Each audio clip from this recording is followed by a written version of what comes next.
फ़र्ज़ कीजिए कि आप मेरी क्लास के स्टूडेंट हैं और मैं आपका क्लास टीचर हूँ। आपके साथ-साथ 60 और लोग पढ़ाई करते हैं और ये 60 लोग प्लस मैं 61 लोग, हम 61 लोग ये तय करते हैं कि हम एक पिकनिक में जाएंगे। अच्छा आइडिया है। वी ऑल हम सब लोग पिकनिक पे जाते हैं। एक जंगल में हम अपना पिकनिक एंजॉय कर रहे हैं। उसी ड्यूरेशन में ऐसा होता है कि जंगल में आग लग जाती है। अफरा तफरी का माहौल है, चूँकि आग ऐसी जगह से लगी है जहाँ से हमारे मोबाइल टावर्स सबसे पहले डैमेज हुए। तो अब आउटर वर्ल्ड से, मेन दुनिया से, जहाँ से हमें मदद मिल सकती है, वहाँ से कोई हेल्प आने की गुंजाइश नहीं है, या जब तक हेल्प आएगी तब तक सब कुछ समाप्त हो चुका होगा। ये 60 प्लस में हम 61 लोग अब अपनी जिंदगी या मौत के बीच में जूझ रहे हैं और एक गहरे संकट में हैं। सब लोग डरे हुए हैं, मैं भी डरा हुआ हूँ, मेरे साथ सभी स्टूडेंट्स भी डरे हुए हैं। लेकिन हम सब लोग चूँकि एजुकेटेड हैं, पढ़े लिखे हैं, दुनिया को देखे जाने हैं, तो ये तय करते हैं कि डरने से तो कुछ नहीं होगा, कुछ हल निकालना होगा। मेरी तरफ से सिर्फ एक ही दावा आता है कि जो भी करेंगे हम 61 लोग एक साथ करेंगे। हम में से कोई अलग नहीं जाएगा, इधर उधर नहीं जाएगा। और ये बहुत कठिन एक्सेप्टेंस है सब लोगों के लिए। इसके लिए लोग इस पर तैयार हो जाएं, पूरे 61 लोग, पूरे 60 लोग, ये बहुत मुश्किल है। पर चूँकि मैं शिक्षक हूँ और एक अच्छा शिक्षक हूँ, इसलिए लोगों ने इस बात को मान लिया कि जो भी करेंगे हम 60-61 लोग एक साथ करेंगे। क्या करेंगे? जंगल की आग लगातार हमारी तरफ आ रही है, समय कम है, चिंताएं ज़्यादा हैं, कोई कांटेक्ट नहीं है, कोई संपर्क नहीं है, कोई बाहर से मदद नहीं आ सकती, लेकिन सब लोगों को एक साथ करना है, तो नेचुरली हम सब लोगों को सोचना होगा। आप में से कोई 4 लोग मेरे पास आते हैं और कहते हैं कि सर हमारे पास में एक आइडिया है। तो मैं पूछता हूँ क्या चारों के पास अलग अलग आइडिया है? तो कहते हैं कि हाँ, चारों के पास अलग अलग आइडिया है। सो मैं कहता हूँ कि सबसे पहले मुझे ये आइडिया सुनाएं, उससे पहले आप लोग सब लोगों को के सामने अपनी बात रखें और ये तय करें कि कौन है, कितने लोग हैं जो एक आइडिया को सपोर्ट करते हैं। द होल पॉइंट इज कि सभी लोग अपना अपना प्रतिनिधि चुनेंगे, जिसके आइडिया को सब लोग सपोर्ट करेंगे, उसका ही आइडिया माना जाएगा और उस आइडिया को अमल में लाया जाएगा। ये दूसरी सबसे कठिन बात है। पहला तो कि सारे 60-61 लोग एक साथ रहें इस संकट की घड़ी में, ये मुश्किल बात थी। दूसरा ये कि जब आग लगातार आपकी तरफ आ रही हो, संकट लगातार गहराता जा रहा हो, उस वक्त अगर कोई आपको कहे कि नहीं, अपना प्रतिनिधित्व चुनिए और जो सबसे ज़्यादा लोग एक्सेप्ट करेंगे जिसके आइडियाज़ को, उसके आइडिया को अमल में लाया जाए। क्योंकि सभी बुद्धिमान लोग हैं, सभी विचारवान लोग हैं, सभी के अंदर में थॉट्स हैं, आइडियाज़ हैं, और सभी लोग डरे हुए हैं, सभी लोग मुश्किल में हैं। तो ये इतना आसान नहीं है कि सभी लोग एक इंसान की बात मान लेंगे। बट अभी भी मैं अपना दावा सामने रखता हूँ कि चूंकि मैं शिक्षक हूँ, लोग मेरी ये बात नहीं मान रहे हैं। इन 4 लोगों ने अपने अपने आइडियाज़ रखे हैं, मैं आपको वो आइडियाज़ सुनाता हूँ। सबसे पहला आइडिया एक प्रतिनिधि ने रखा कि पास में एक तालाब है, उस पानी में हम सब लोग डूब जाते हैं और सांस लेने के लिए एक नलीदार कोई व्यवस्था कर लेते हैं, कोई लकड़ी का या पाइप का जो हम अपने साथ लाए हों, उससे हम सभी लोग सांस लेंगे और पानी में डूबे रहेंगे, और जब आग गुजर जाएगी तब हम लोग पानी से बाहर निकलेंगे। अच्छा आइडिया है। दूसरे प्रतिनिधि ने यह आइडिया दिया कि हम सब लोग पहाड़ की तरफ जाते हैं, पहाड़ में चढ़ जाते हैं, ऊपर रहेंगे पहाड़ में जब तक ये आग गुजर जाएगी या तब तक कोई रेस्क्यू, कोई हेल्प आ जाएगी, उसके बाद हम लोग अपना बचाव कार्य शुरू करेंगे, लेकिन तब तक हम वहाँ छुपे रहेंगे। ये भी एक सही आइडिया है। तीसरे प्रतिनिधि कहते हैं कि क्यों ना हम पश्चिम की तरफ चलते जाएं, क्योंकि वहाँ से सड़क है और कोई ना कोई हेल्प, कोई ना कोई रेस्क्यू उस सड़क तक पहुँचता ही होगा, और हम लोग तब तक वहाँ पहुँचेंगे तो हमारा रेस्क्यू हो जाएगा। ये भी सही तरीका है। चौथे प्रतिनिधि ये कहते हैं कि क्यों ना सर हम सभी लोग अपने कपड़ों को पास के तालाब से गीला करें और मोटे से मोटे कपड़े को लपेट लें गीला गीला करके, और उस तरफ भागें जिस तरफ आग सबसे ज़्यादा कमज़ोर हो गई है, और हम आग के दूसरी तरफ चले जाएं जिधर राख है, जिधर सब कुछ जल चुका है, और तब वहाँ जा कर के हम वेट करें कि रेस्क्यू टीम हम तक पहुँचे और हमारा बचाव हो सके। ये 4 आइडियाज़ हैं, 4 प्रतिनिधि हैं आपके सामने, और ये सभी लोग नीयत से, इंटेंट से सभी लोगों को बचाना चाहते हैं। इनमें कोई मलाइस नहीं है, कोई छुपा हुआ इनका कोई एजेंडा नहीं है, और इनफैक्ट इन 61 लोगों में किसी का भी कोई नेगेटिव एजेंडा नहीं है, कोई चालाकी नहीं है। 4 तरह के ऑप्शंस, 4 तरह के आइडियाज़ आपके सामने हैं। You are one member of the 61 team.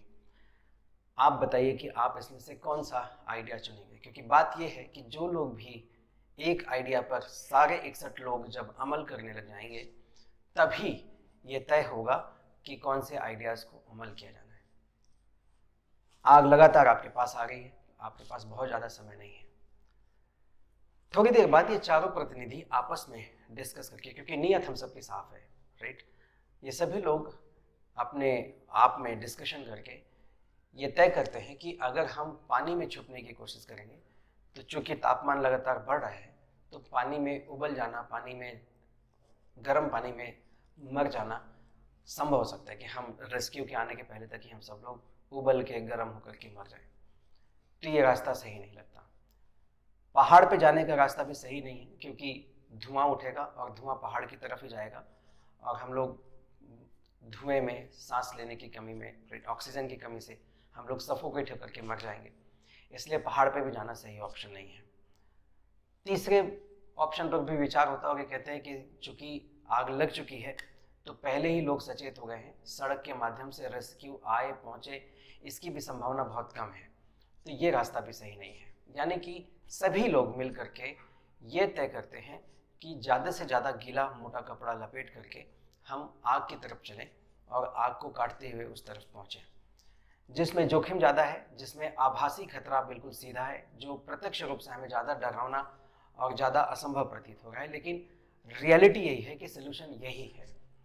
मैं ये नहीं कह रहा हूँ कि जब हम सच में आग में फंसे तो हम इसी सोल्यूशन को चुनेंगे। मैं ये कह रहा हूँ कि इन 4 प्रतिनिधियों के 4 आइडियाज़ में से एक आइडिया चुना जाता है जो एक साइंटिफिकली या प्रैक्टिकली सही है, लेकिन लोगों की सोच में वो ज़्यादा खतरनाक है, उसमें ज़्यादा रिस्क है और उसमें बचने की संभावना सबसे कम है।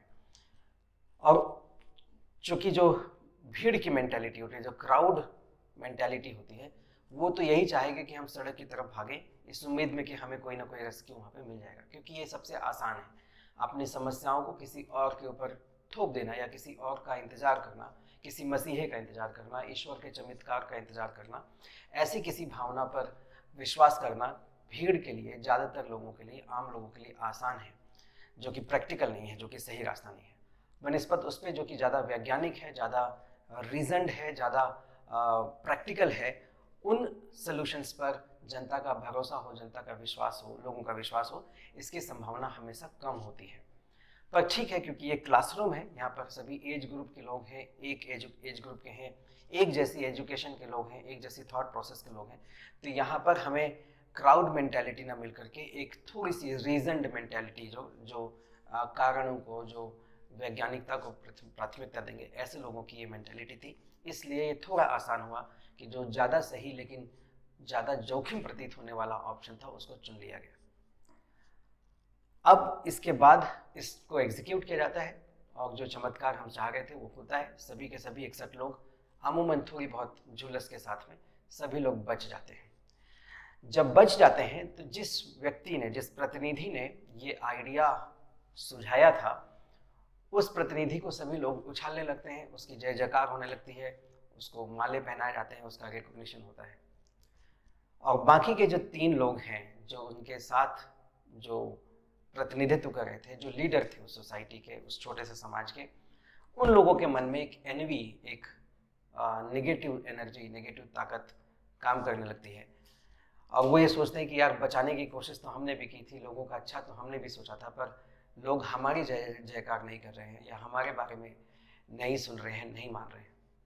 और ये तीनों लोग भी इस कोशिश करने लगते हैं कि ये इस टीचर की कारस्तानी है, ये शिक्षक की कारस्तानी है, इसने राजनीति करके उस बच्चे को, उस प्रतिनिधि को हमारे बीच में इस्टेब्लिश कर दिया, ये गलत किया। और अलग अलग तरह की रीजन्स, अलग अलग तरह की भ्रामकताएं, अलग अलग तरह की नेगेटिव इमोशंस उस सोसाइटी में स्टैब्लिश होने लगते हैं। ये कहानी है, इस कहानी का कोई अंत नहीं है, मैं लगातार इस कहानी को सुनाता जाऊंगा, पर मेरी बात जो स्टैब्लिश करनी थी मुझे आप लोगों के सामने वो ये है, वो पॉइंट नंबर ये है कि समाज को फैसले लेने में, समाज को फैसले मानने में और उन फैसलों पर अमल करने पर के लिए रीजन से ज़्यादा इमोशंस की ज़रूरत होती है। और लोग सबसे पहले आपके आइडियाज़ पर काम करते हैं। लोगों को आपका आइडिया पसंद आना चाहिए। कोई भी इंसान, आम नागरिक, कोई भी भीड़, कोई भी ग्रुप आपको एक्सेप्ट करेगी एज ए लीडर या नहीं करेगी, ये दो चीज़ों में निर्भर करता है। पहला, आपके पास आइडियाज़ क्या है और उन आइडियाज़ को जनता तक समझा पाने की आपकी क्षमता क्या है। आइडिया अच्छा हो या आइडिया बुरा हो, ये बात सेकेंडरी है। आपकी as a politician, as a leader, as a representative of the society, आपकी एबिलिटी क्या है लोगों तक अपने आइडियाज़ को कम्युनिकेट करने की और लोग आपके आइडियाज़ को एक्सेप्ट कर लें, ऐसी काबिलियत आप में है कि नहीं है। एग्जाम्पल कई सारे हैं इसके। और दूसरा है कि आपकी आइडेंटिटी क्या है और आपको मानने वालों की आइडेंटिटी क्या है। तो एक आइडिया होता है, दूसरी आइडेंटिटी होती है। आइडियाज़ पर हमने अभी बात की, आइडेंटिटी पे भी थोड़ी देर बात करते हैं। एडवर्ड स्नोडन एक व्यक्ति हैं जिन्होंने अमेरिका की खुफिया एजेंसी और अमेरिका की पॉलिटिकल करप्टेड मेंटालिटी को उजागर किया, दुनिया के सामने रखा। जो डॉक्यूमेंट्स उन्होंने रखे, जो बातें उन्होंने बताई, उसमें उसकी कोई काट नहीं थी, उसका कोई काउंटर आर्ग्यूमेंट नहीं था, उसकी कोई उस पर कोई डिबेट नहीं की जा सकती थी, वो फैक्ट्स थी। और वाकई में अमेरिका जैसी बड़ी ताकतें या दुनिया की कोई भी इस तरह की राजनीतिक ताकतें जनता के विरुद्ध जाकर के भी और समाज के विरुद्ध जाकर के भी अपनी राजनीतिक एक्सप्रेशंस को, अपने राजनीतिक एटीट्यूड को, पॉलिटिकल करेक्टनेस को स्टैब्लिश करने के लिए कई बार जनता के साथ धोखा करती है। इसमें कोई गलत, ये कोई झूठी बात नहीं है, सच्ची बात है। उसके बावजूद भी पूरे दुनिया का जो समाज था, एडवर्ड स्नोडन और उसके डॉक्यूमेंटेड प्रूफ की तरफ ना खड़ा होकर के वो अमेरिका या सरकारी ओपिनियन की तरफ जाकर के खड़ा होता है। क्योंकि सरकारी ओपिनियन या पॉलिटिकल आइडेंटिटी जनता को, लोगों को ज़्यादा ऑथेंटिक लगती है, ज़्यादा विश्वसनीय लगती है। और पॉलिटिकल इंस्टीट्यूशंस के पास में इतने तंत्र हैं, इतने मैकेनिज्म हैं कि वो आपकी बात या अपनी बात को पूरी पुख्ता मजबूती से, पूरा ऑथेंटिक तरीके से रख सकते हैं। वहीं पर जितने भी रिबेलियंस होते हैं, जितने भी सो कॉल्ड एक्टिविस्ट होते हैं, वो एक्टिविस्ट कभी भी उतनी अथॉरिटी और उतनी ऑथेंटिसिटी, उतनी विश्वसनीयता समाज पर कभी स्टैब्लिश नहीं कर पाते। इसलिए जितने भी एक्टिविस्ट होते हैं, चाहे वो क्लाइमेट चेंज को लेकर के हों, चाहे वो प्रदूषण को लेकर के हों, चाहे वो राइट टू इन्फॉर्मेशन को लेकर के हों या डेमोक्रेटिक वैल्यूज़ को लेकर के हों, जितने भी एक्टिविस्ट्स होते हैं वो लोग कभी भी समाज में उतनी एक्सेप्टेंस, उतनी एबिलिटी को डेवलप नहीं कर पाते, बना नहीं पाते। तो ये आइडेंटिटी की बात है। और भी बहुत सारे एग्जाम्पल हैं। फिर इसके बाद में दो पॉलिटिकल आइडेंटिटीज़ के बीच में किस आइडेंटिटी की ऑथेंटिसिटी ज़्यादा है, वो भी मीडिया के माध्यम से या पॉलिटिकल अपरेटस के माध्यम से, इंस्टीट्यूशनल अपरेटस के माध्यम से इस्टेब्लिश किया जाता है। जैसे 2019 का जो चुनाव था, उसमें दो मुख्य पार्टीज, कांग्रेस और बीजेपी, दोनों ही एक ही तरह का आइडिया लेकर के पॉलिटिक्स जनता के सामने आते हैं। आइडिया है यूनिवर्सल बेसिक इनकम का। यूनिवर्सल बेसिक इनकम से मेरे कहने का मतलब है कि वो लोग जो गरीब हैं, वो लोग जो परेशान हैं, जिनके पास में संसाधन नहीं है, उन लोगों के लिए एक बेसिक इनकम हो, उनके पास एक बेसिक आमदनी हो, ताकि वो अपने सपोर्ट सिस्टम को तैयार कर सके। कांग्रेस ने उसको न्याय नाम से उस पॉलिसी को, उस आइडियाज़ को लेकर के जनता के पास गई। बीजेपी ने कहा कि हम सभी किसानों को 2,000 रुपये हर 3 महीने में या 6,000 रुपये सालाना अकाउंट में डायरेक्ट देंगे, जिससे किसान भाइयों का फायदा होगा। किसान भाई हमारे लिए अनाज उगाते हैं और जो अनाज उगाते हैं वो अन्नदाता हैं, वो हमारे लिए ईश्वर है। ईश्वर रूप है, इसलिए हमें उनकी मदद करनी चाहिए।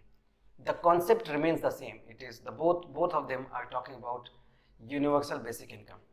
पर एक आइडेंटिटी के साथ में हम विश्वास कर पाए, दूसरी आइडेंटिटी के साथ में हम विश्वास नहीं कर पाए, क्योंकि जिस आइडेंटिटी ने किसानों की बात की, उन्होंने आपसे इमोशनल रीजनिंग के साथ बात की, उन्होंने अन्नदाता, ईश्वर, इस तरह के शब्दों का इस्तेमाल किया जो आपके लिए समझना आसान था, जिस पर आपको रीज़न करने की आवश्यकता नहीं थी, जो एक टारगेट पॉपुलेशन को डायरेक्टली एड्रेस कर रहा था। कितना रुपए मिलेगा वो डायरेक्टली एड्रेस कर रहा था, कितना फ़ायदा होगा वो डायरेक्टली एड्रेस कर पा रहा था। न सिर्फ हो पा रहा था, बल्कि चुनाव के ठीक 2 से 3 महीने पहले लोगों के अकाउंट में पैसे आ भी गए। ये ऑथेंटिसिटी, ये अथॉरिटी ज़्यादा विश्वसनीय लगी बजाय इसके जो आपको सालाना 72,000 रुपये के लगभग की इनकम देने की तैयारी कर रहे थे, जिनका आइडियाज़ मेरे ख्याल से ज़्यादा बेहतर था, पर लोग उनके आइडियाज़ पर, उनके मेथड पर विश्वास नहीं कर पाए, विश्वसनीयता डेवलप नहीं हो पाई। तीसरा एग्जाम्पल आप ले सकते हैं हिंडनबर्ग रिपोर्ट जो अभी आई। बहुत ही तार्किक, संतुलित और डॉक्यूमेंटेड एविडेंस के साथ ये बात कही गई कि किस तरह से एक बिजनेसमैन सरकार के लगभग सभी इंस्टीट्यूशंस को यूज़ करते हुए 600वीं पोजीशन से दुनिया की दूसरी पोजीशन पर पहुंच गया, और उसने लगभग जनता को, बैंक को, इंस्टीट्यूशन को, सिस्टम्स को, सबका दुरुपयोग करते हुए उस जगह पर पहुंचा।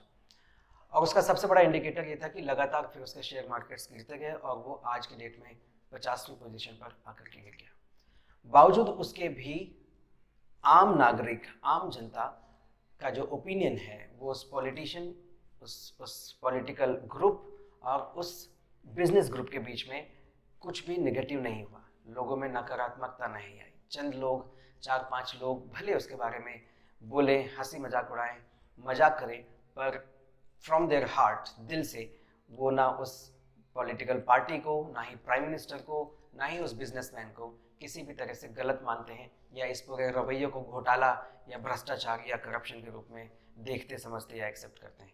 वो ऐसा नहीं करते। ऑन द कॉन्ट्ररी, जो मेन अपोजिशन पार्टी है वो लगातार इस पॉइंट को, इस आर्ग्यूमेंट को संसद में, सड़क पर, मीडिया पर, हर जगह इस्टेब्लिश करना चाहती है, उसके बावजूद भी लोग उसको एक्सेप्ट नहीं कर पा रहे। कलेक्टिवली इन सभी इंफॉर्मेशन को जानिए और समझिए। आप और मैं इस पूरी पॉलिटिकल डिबेट पे, इस पूरी यूनिवर्सल पॉलिटिकल डिबेट पे कोई हैसियत नहीं रखते, कोई मायने नहीं रखते, पर इसका ये मतलब नहीं कि हम इस पर कोई डेंट नहीं कर सकते, इस पर अपना कोई हस्तक्षेप नहीं कर सकते। बड़े से बड़े सिस्टम को सिर्फ एक स्क्रू खोल करके या एक छोटा सा छेद करके भी खराब किया जा सकता है, बंद किया जा सकता है, तोड़ा जा सकता है। बड़े से बड़ा तिलिस्म एक छोटे से विकार से टूट सकता है। मैं इसको कहता हूँ the fringe of the system. हम जैसे लोग भी उस सिस्टम के फ्रिंज को, उस सिस्टम के कस्प को आइडेंटिफाई करके उस पर अटैक कर सकते हैं और वहाँ पर हम अपना वर्चस्व बना सकते हैं। एज अ पॉलिटिकल लीडर और एज अ सोशल रिप्रेजेंटेटिव, अगर आप अपनी जगह इस समाज में चाहते हैं तो आपको 2 चीज़ें बहुत प्रखर रूप से, बहुत शक्तिशाली रूप से सीखनी और जाननी होगी। नंबर 1, कि क्या आपके पास ऐसे आइडियाज़ हैं जो जनता के लिए अगर हितकारी ना भी हो, वैसे तो हितकारी ही हो, ना भी हो तो कम से कम वो हितकारी प्रतीत हो। नंबर 1। नंबर 2, क्या आपके पास में वो हुनर है, वो तरीका है, वो सलीका है कि आप अपने इस आइडियाज़ को मासेस तक, जो लोगों की सूझबूझ कम है, जो लोग पढ़े लिखे कम हैं, जो लोग त्वरित फ़ायदा, इमीडिएट फ़ायदा की एक पौवा दारू, एक अद्धा चिकन और इस तरह की चीज़ों पर भी सोल्ड आउट हो जाते हैं, उस तबके के लोग भी क्या आपकी बात को, आपके आइडियाज़ को समझ पाएंगे और समझ कर उसको एक्सेप्ट कर पाएंगे? ये। और तीसरा, क्या आप अपनी आइडेंटिटी, अपने वोटर्स की आइडेंटिटी के बराबर, के समतुल्य खड़ा करने में सब सक्षम है? Do you have an idea and an identity which resonates with your voters? है या बनाई जा सकती है? और बनाई जा सकती है तो कैसे? अगर इन चीज़ों पर आप विचार करेंगे तो शायद वो फ्रिंज, वो सिस्टम का वो तिलस्म, जिसको मैं कहता हूँ कि तोड़ा जाना चाहिए और तोड़ा जा सकता है, आप और हम जैसे लोग भी तोड़ सकते हैं और अपनी जगह बना सकते हैं। पूरा मामला ये है कि हमें अपनी जगह बनानी है।